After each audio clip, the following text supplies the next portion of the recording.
మన ప్రభువైన యేసుక్రీస్తు పరిశుద్ధ నామములో ఈ పాడ్కాస్ట్ ద్వారా వాక్యం ఉంటున్న ప్రతి వారికి నా హృదయపూర్వకమైనటువంటి వందనాలు. దేవుడు మిమ్మను దీవించునుగాక. యాకోబు రాసినటువంటి పత్రిక 3వ అధ్యాయము 17వ వచనం. అయితే పైనుండి వచ్చు జ్ఞానము మొట్టమొదట పవిత్రమైనది, తరువాత సమాధానకరమైనది, మృదువైనది, సులభముగా లోబడినది, కనికరముతోనూ మంచి ఫలములతోనూ నిండుకొనినది, పక్షపాతమైనను వేషధారణైనను లేనిదియునై ఉన్నది. చదివినటువంటి వాక్య భాగంలో మనం పైనుండి వచ్చినటువంటి జ్ఞానము అనేటువంటి ఒక ప్రాముఖ్యమైనటువంటి గంభీరమైనటువంటి విషయాన్ని మనం చూస్తాం.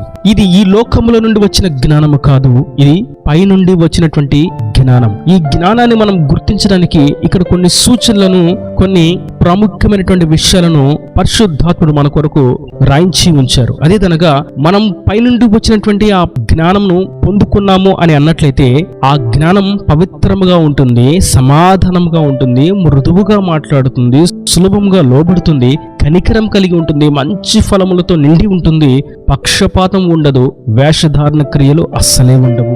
ఈ గుణగణాలను కలిగినటువంటి జీవితం మనము జీవిస్తున్నట్లయితే పైనుండి వచ్చినటువంటి జ్ఞానాన్ని మనం పొందుకున్నట్లుగా మనం గుర్తించవచ్చు. ఇంతకీ పైనుండి వచ్చినటువంటి జ్ఞానము అని అన్నప్పుడు ఆ జ్ఞానము ఏమై ఉన్నది? ప్రభువును గురించి మనం చూస్తాం. ఆయనే మన కొరకు ఈ లోకానికి వచ్చినటువంటి నిజమైనటువంటి జ్ఞాని. ఎందుకంటే ఆయన అన్నారు, సొలొమోను కంటే జ్ఞాని ఇక్కడ ఉన్నాడు అని. జ్ఞానము నేనే అని. జ్ఞానము నివాసమును కట్టుకుని దానికి 7 స్తంభములను చెక్కుని జ్ఞానము లేని వారిని పిలుస్తూ ఉన్నది. జ్ఞానము లేని వారులారా నా ఎద్దుకు రండి, నేను మీకు జ్ఞానాన్ని ఇస్తాను అని పిలుస్తున్నది.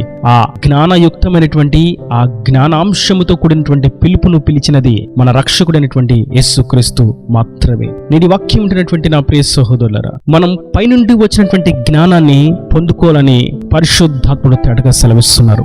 మనం యేసు రక్తంలో కడుగుబడి ఉండొచ్చు, మానక మందిరానికి వెళుతూ ఉండొచ్చు, కానుకను అర్పిస్తూ ఉండొచ్చు, లేదా సాక్ష్యాన్ని కూడా చెప్తూ ఉండొచ్చు, ఇంకా ఆరాధన కూడా చేస్తూ ఉండొచ్చు, ఇంకా సంగీత వాయిద్యాలను కూడా వాయిస్తూ ఉండొచ్చు, ఇంకా ఇతరత్ర పనుల్లో పరిచర్లో పాలుభాగస్థులుగా నిలిచి ఉండొచ్చు. కానీ పైనుండి వచ్చినటువంటి జ్ఞానాన్ని మనం పొందుకున్నామా లేదా అనేటువంటి విషయాన్ని ఆ క్రియలను బట్టి గుర్తింపతగదు, గుర్తించలేము.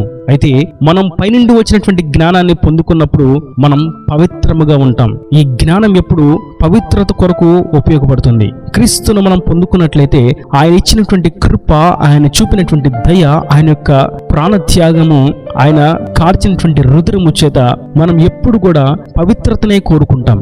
పవిత్రతను పాడు చేసేటువంటి, పవిత్రత నుండి తప్పించేటువంటి, పరిశుద్ధతలో నుండి పడవేసేటువంటి క్రియలకు మనం అడుగు వేయము. ఇది పైనుండి వచ్చినటువంటి జ్ఞానం. అనగా క్రీస్తును మనం ఆహ్వానించి క్రీస్తును మనలో నింపుకొని స్థిరమైనటువంటి భక్తిలో నిలిచినటువంటి అనుభవం. మనం పవిత్రత కొరకే నిలిచి ఉంటాం మరియు సమాధానముతో మనం సాగిపోతాం. క్రీస్తు మనలో ఉన్నట్లయితే మనము సమాధానముతోనే ముందుకు వెళ్తాం. అసమాధాన క్రియలను మనం విడిచిపెడతాం. ఎవరు ఎన్ని మాటలు మాట్లాడినా, ఎవరు ఏ విధంగా వ్యతిరేకంగా, విపరీతంగా, ప్రతికూలంగా ప్రవర్తిస్తున్నప్పటికీ, పని చేస్తున్నప్పటికీ మనం అందరితో సమాధానమునే కోరుకుంటాం. మరియు మన యొక్క మాట తీరు మృదువుగా ఉంటుంది. ఎదుటి వారిని కించపరిచే విధంగా, అవమానపరిచే విధంగా ఉండదు. మనలను మనం గొప్ప చేసుకుంటూ గర్వంగా, ప్రగల్భాలతో, డంబాలతో ప్రవర్తించేటువంటి విధంగా ఉండదు. అన్ని కోణాలలో మనం మృదువుగా మాట్లాడతాం. పాటను పాడిన, సాక్ష్యమే చెప్పిన, వాక్యమునే చెప్పిన, సంగీత వాయిద్యములనే వాయించిన, మందిరమునే నిర్మించిన, కానుకనే సమర్పించిన, అన్ని కోణాలలో మనం మృదువుగా ఉంటాం, తగ్గింపుతో ఉంటాం. మన మాటలు రుచి కలిగినవై ఇతరులకు ఊతనిచ్చే విధంగా, ఇతరులను ప్రోత్సాహపరిచే విధంగా, ఇతరులను విశ్వాసంలో పురుకొల్పే విధంగా ఉంటాయి. మరియు మనం పైనుండి వచ్చినటువంటి జ్ఞానాన్ని పొందుకున్నట్లయితే దేవుని యొక్క వాక్యానికి సులువుగా లోబడతాము. సంఘములో సేవకులు, దైవజ్ఞులు ఒక మాటను తెలియజేసినప్పుడు ఆ మాట వాక్యానుసారమైనదని గుర్తించి దానికి మనం లోబడతాం. సత్య సేవకుల ద్వారా తెలియజేయబడినటువంటి మాటలను గురించి నేను తెలియజేస్తున్నాను. అది దేవుని జ్ఞానము చేత, దేవుని ఆత్మ చేత, దేవుని ఆలోచన చేత తెలియజేయబడినటువంటి, అనుగ్రహింపబడినటువంటి ఉపదేశం. ఆ ఉపదేశంకు సులువుగా లోబడతాము. ఒకవేళ పైనుండి వచ్చినటువంటి జ్ఞానం లేకపోతే ఆ ఉపదేశం వాక్యంలో తేటగా ఉన్నప్పటికీ దాన్ని తిరస్కరిస్తాం. ఆ ఉపదేశానికి మనం లోబడము. మరియు మనం పైనుండి వచ్చినటువంటి జ్ఞానాన్ని పొందుకున్నట్లయితే కనికరము కలిగి ఉంటాం. మనం కనికరముతో నింపబడి ఉంటాం. మంచి ఫలములు మనలో నిండుకొని ఉంటాయి. దయ, ప్రేమ, సాత్వికము, నెమ్మది, ఆదరణ, ప్రోత్సాహము, ధైర్యపరచుట, తేటగా దేవుని మాటను వివరించుట, ఇటువంటి మంచి ఫలాలు కనికరము మనలో నిండి ఉంటాయి. కనికరము తప్పి ఎదుటివారి నాశనమును కోరుకుంటూ ఎదుటివారిని పతన స్థాయికి తీసుకుని వెళ్ళాలని ప్రయత్నించే ప్రతిదీ ఈ పరిశుద్ధమైనటువంటి దైవ జ్ఞానము కానే కాదు. మరియు పైనుండి వచ్చినటువంటి జ్ఞానాన్ని మనం పొందుకున్నట్లయితే మనలో పక్షపాతం ఉండదు, మనలో వేషధారణ ఉండదు. సంఘములో వారు అందరూ ఒక్కటే.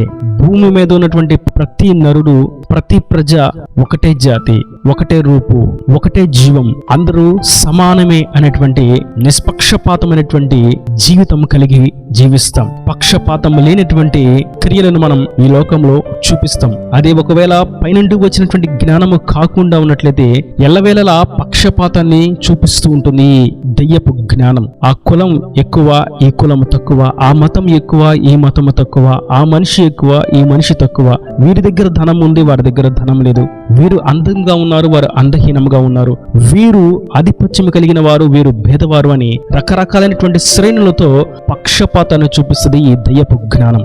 అయితే పైనుండి వచ్చినటువంటి జ్ఞానం పక్షపాతం లేకుండా నిష్పక్షపాతముగా అందరినీ తన సహోదరునిగా, సహోదరురాలిగా, దేవుని యొక్క ప్రజగా గుర్తిస్తుంది. మరియు ఈ జ్ఞానములో వేషధారణ అస్సలే ఉండదు. పైకి నవ్వుతూ మాట్లాడుతూ లోపల మరొక విధంగా ప్రవర్తించదు. పైకి అందరం ఒకటే అని అంటూ లోపల శ్రేణులను, వర్గాలను నిర్ణయించదు. పైకి భక్తిగా కనిపిస్తూ రహస్య జీవితం పాపమయముగా ఉండదు. ఎందుకంటే పైనుండి వచ్చినటువంటి జ్ఞానం మనలను వేషధారణ క్రియల నుండి బయటకు తీసుకుని వస్తుంది. ఎల్లవేళలా పారదర్శకతను చూపిస్తూ ఉంటుంది. దేవుని ప్రేమను కనపరుస్తూ ఉంటుంది. నేటి వాక్యం వింటున్నటువంటి నా ప్రియ సహోదరులారా, మనం పైనుండి వచ్చినటువంటి జ్ఞానం అనగా ప్రభు అయినటువంటి యేసుక్రీస్తును మనలోకి ఆహ్వానించినప్పుడు ఈ ప్రాముఖ్యమైనటువంటి గుణలక్షణాలను మనం కలిగి ఉంటాం. ఒకవేళ ఈ పైనుండి వచ్చినటువంటి జ్ఞానము కాకుండా ఈ లోకంలో ఉన్నటువంటి జ్ఞానం, భౌతికంగా ఉన్నటువంటి జ్ఞానం, భూ సంబంధమైనటువంటి జ్ఞానం, ప్రకృతి సంబంధమైనటువంటి జ్ఞానం, దయ్యాల జ్ఞానం పొందుకున్నట్లయితే ఈ జ్ఞానం ఎప్పుడు కూడా అబద్ధాలకు, పవిత్రత కాని మాటలకు, మత్సరాలకు, గొడవలకు, వివాదాలకు, అల్లర్లకు, ప్రతి నీచ కార్యానికి పెద్దపీట వేస్తూ ఉంటుంది. ఇదే విషయాన్ని మనం యాకోబు పత్రిక 3వ అధ్యాయము 13వ వచనం నుండి చూస్తాం. మీలో జ్ఞాన వివేకములు గలవాడెవడు? వాడు జ్ఞానముతో కూడిన సాత్వికము గలవాడై తన యోగ్య ప్రవర్తన వలన తన క్రియలను కనపరచవలెను. అయితే మీ హృదయములలో సహింపవలని కాని మత్సరమును, వివాదమును ఉంచుకుని వారైతే అతిశయపడవద్దు, సత్యమునకు విరోధముగా అబద్ధమాడవద్దు. ఈ జ్ఞానము పైనుండి దిగి వచ్చినది కాక భూ సంబంధమైనదియు, ప్రకృతి సంబంధమైనదియు, దయ్యముల జ్ఞానము వంటిదై ఉన్నది.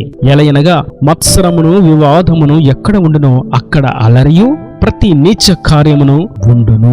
ఇక్కడ మనం గమనిస్తున్నాం, పైనుండి వచ్చినటువంటి జ్ఞానం ఏదైతే మనం ఇప్పటి వరకు ధ్యానించమో పవిత్రమైనది, పరిశుద్ధమైనది, కనికరం కలిగింది అని, దానికి పూర్తి విరుద్ధముగా ఈ భూలోక సంబంధమైన, భౌతికపరమైన, ప్రకృతి సంబంధమైన దయ్యాల జ్ఞానము ఉన్నది. ఇది ఎల్లవేళలా వివాదాలకు, నీచ కార్యాలకు, మత్సరాలకు, గొడవలకు, అల్లర్లకు, గర్వానికి, అబద్ధాలకు పెద్దపీట వేస్తూ ప్రభువుని ఈ లోకంలో కనుమరుగు చేస్తూ తనను తాను గొప్పగా ఎంచుకుంటూ ఉంటుంది. ఇది ఈ లోక సంబంధమైనటువంటి జ్ఞానము. నేడైతే మనం ఈ లోక జ్ఞానాన్ని ప్రక్కన పెట్టి పైనుండి వచ్చినటువంటి జ్ఞానాన్ని మనం పొందుకునవలసిన వారమై ఉన్నాము. మరియు ఈ పైనుండి వచ్చినటువంటి జ్ఞానముకు మరొక విషయాన్ని మనం గమనించినట్లయితే ఇది ఆత్మ వరము, పరిశుద్ధాత్మ ద్వారా అనుగ్రహింపబడేటువంటి వరము. మన ప్రభు అయినటువంటి యేసుక్రీస్తు అనేది పైనుండి వచ్చినటువంటి జ్ఞానము మరియు ఆయన యొక్క పరిశుద్ధాత్మ ద్వారా మనలోకి అనుగ్రహించబడినటువంటి ఉచితమైనటువంటి ఆత్మ వరము జ్ఞానము. వీటిని మనం మనలో ఉంచుకున్నట్లయితే, మనలో దాచుకున్నట్లయితే, మనలో కాచుకున్నట్లయితే ఈ జ్ఞాన సంబంధమైనటువంటి గుణలక్షణములను మనం కలిగి జీవించగలుగుతాం. ఒకవేళ ఇట్టి క్రియలకు విరోధంగా ఉన్నటువంటి ప్రతి క్రియ కూడా దైవ విరుద్ధమైనది, పరిశుద్ధతకు వ్యతిరేకమైనది, అస్సలు పరిశుద్ధమైనటువంటి జ్ఞానానికి పూర్తి స్థాయిలో వ్యతిరేకముగా ఉన్నదని మనం గుర్తించవలసిన వారమై ఉన్నాము. ఒకవేళ ఈ జ్ఞానానికి విరుద్ధమైనటువంటి అజ్ఞాన క్రియలో, దయ్యపు జ్ఞానాలలో ప్రపంచ ప్రఖ్యాతిగాంచినటువంటి, పేరుగాంచిన వారే ఉన్నా, ఖ్యాతి కలిగిన వారే ఉన్నా, అనేకమైనటువంటి సంఘాలను స్థాపించిన వారే ఉన్నా, ఇంకా విలువైనటువంటి ప్రగల్భాలతో డంబపు మాటలు మాట్లాడుతున్నటువంటి వారే ఉన్నా, వారందరూ కూడా ఈ పరిశుద్ధ జ్ఞానానికి విరుద్ధమైన వారిని గుర్తించిన వారముగా పవిత్రతకు, సమాధానమునకు, మృదువైన మాటలకు లోబడడానికి, కనికరము కలిగి ఉండడానికి, మంచి ఫలంతో నిండి ఉండడానికి, పక్షపాతమును లేకుండా, వేషధారణ లేకుండా కలిగి జీవించడానికి మనం ముందడుగు వేస్తూ, ఈ ఆత్మీయ జ్ఞానంలో ఉన్న వారిని గుర్తిస్తూ,